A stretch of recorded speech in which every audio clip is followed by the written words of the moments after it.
Sizga yoqmaydigan bolaning ismi? Yoqmaydigan bolaning ismi Ahad. Ahad. Mana bu ikki befarosat bechoralar Ahad ismini kimga tegishliligini ham bilishmaydi, subhanalloh. Holbuki Ahad oddiy ism emas, Ahad Alloh azza va jallaning o'ziga xos bo'lgan ismlardandir. Aslida bandaga ham Ahad deb ism qo'yilmaydi. Agar sizga bu kimdir o'zini Ahadman deb tanishtirayotgan bo'lsa, unga ham aytingki, sen Ahad emassan, Ahad Allohdir deng. Agar ism qo'ymoqchi bo'lsang, Abdulahad bo'ladi. Chunki Ahad faqat Allohgagina xosdir deb eslatma qilib qo'ying. Shoyatki mana shu eslatma tufayli Alloh azza va jalla bizga rahim qilsa.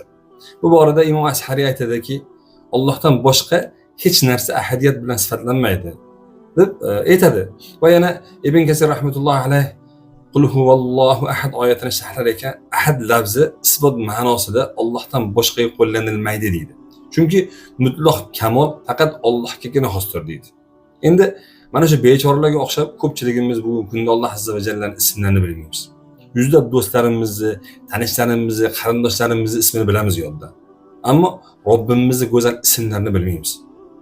Bugun kim men Allohni taniyman deb da'vo qilsa-yu, lekin uni ismlarini va sifatlarini bilmasa, u faqatgina o'zini o'zi aldayapti. Chunki Allohni tanishi uni ismlari bilan, sifatlarini bilishi bilan bo'ladi. Alloh azza va jalla bugungi kunda hammalarimiz holimizni isloh qilsin. Assalomu alaykum va rahmatullohi va barakatuh.